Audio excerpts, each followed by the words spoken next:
Méditons avec la communauté des disciples du Christ vivant en ce mercredi 31 mai 2023, fête de la visitation de la bienheureuse Vierge Marie.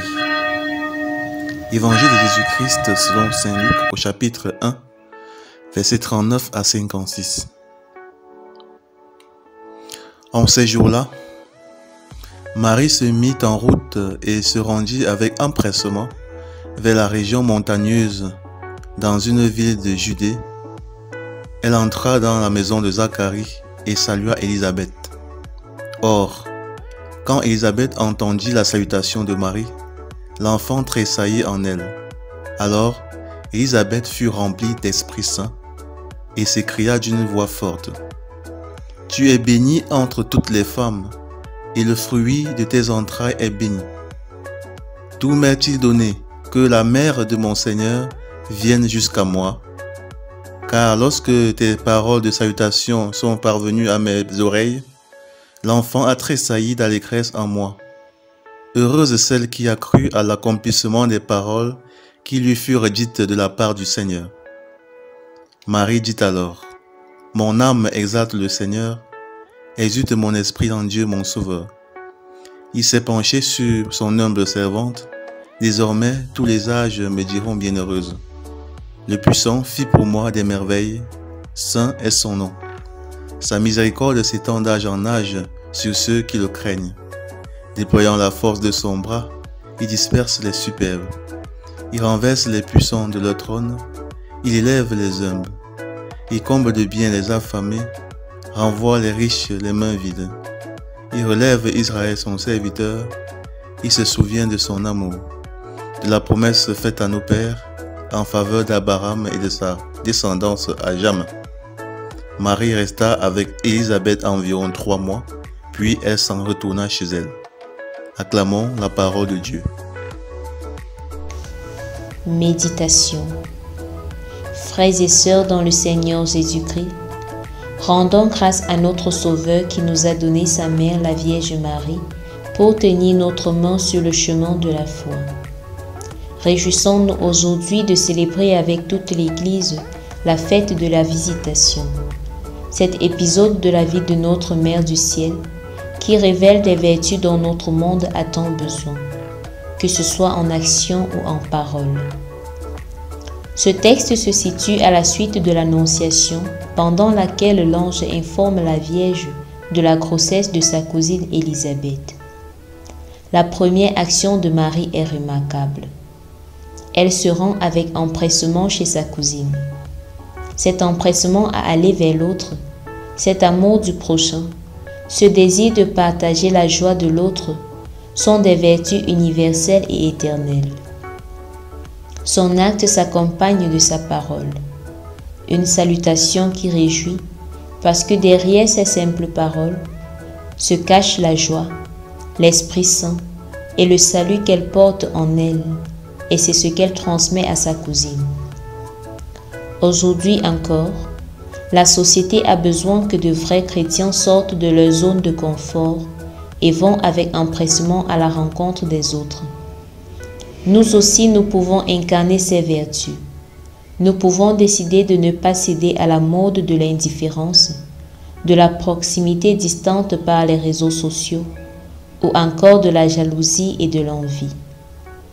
Le monde a besoin de personnes qui savent montrer de l'amour aux autres, qui se lèvent pour aller vite au secours de celui qui a besoin d'assistance. Des personnes qui savent que la présence humaine est le plus grand présent qu'on puisse offrir. Nous avons besoin aujourd'hui des personnes qui savent se réjouir du bonheur des autres sans hypocrisie. Et à côté du geste, il y a la parole. Nous devons faire de nos paroles des canaux de joie et de réconfort. Nos paroles doivent traduire notre désir de rendre heureux. Elles doivent traduire l'encouragement, la bénédiction et la valorisation. Mais parfois, nous pensons que quelques appels et quelques messages suffisent pour parler d'assistance. Parfois, nous ne surveillons pas notre langue et même notre première parole lors d'une rencontre est pleine de reproches et faite pour humilier. À la limite, nous voyons la joie et la réussite de l'autre comme une menace et nous cherchons à y mettre fin, soit par des actes diaboliques, soit par des paroles blessantes. Parfois, sous le prétexte que nous n'avons rien à apporter à cette personne, nous préférons rester chez nous. Mais Marie, avait-elle emporté quelque chose dans son empressement? Peut-être, mais à la base de son action se trouvait la bonne intention. Et c'est ce qui a été traduit dans sa salutation. Si notre intention, lorsque nous allons vers l'autre, est bonne, cette personne ressentira de la joie sans que nous ayons à lui faire un présent. Mais si notre intention n'est pas saine à la base, peu importe le cadeau que nous lui apporterons et les belles paroles que nous pourrons dire, cela n'aura aucun effet positif. Et après avoir posé le geste de charité et dit la parole adéquate, il faut rendre grâce à Dieu, comme Marie dans le Magnificat. Elle lui rend grâce en disant ses merveilles. Elle reconnaît que tout vient de lui et qu'il peut tout. Ne courons donc pas le risque de tout gâcher à la fin en nous accaparant les mérites de ce que nous aurons pu faire de bien.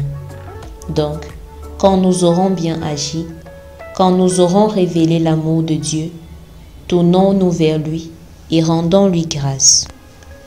Aujourd'hui, en nous servant de Marie comme modèle, évaluons notre relation aux autres. Comment réagissons-nous en apprenant le bonheur ou le malheur des autres? Allons-nous vers eux? Ou pour nous, quelques messages et une petite somme d'argent suffisent à montrer notre intérêt ou notre compassion? Et lorsque nous ouvrons la bouche, quel type de paroles prononçons-nous et quelles intentions se cachent derrière? Prions. Seigneur Dieu Tout-Puissant, je désire que ma vie soit action de grâce, service et charité. Accorde-moi la grâce de puiser dans ton Esprit Saint, la force et le courage pour ne pas m'aligner aux tendances dominantes d'indifférence et d'individualisme, mais que je sache porter ton amour partout. Intercession. Pour tous ceux qui sont renfermés sur eux-mêmes, que le Seigneur Jésus habite leur cœur et leur donne de s'ouvrir, de savoir aller vers les autres pour donner et recevoir de l'amour. Sainte Marie, Mère pleine d'amour, visite tes enfants. Exercice spirituel. Programmez de rendre visite à l'un ou plusieurs de nos proches avant la fin de la semaine. Et au début de chacune de nos conversations de la journée, dire des paroles d'encouragement et de réconfort.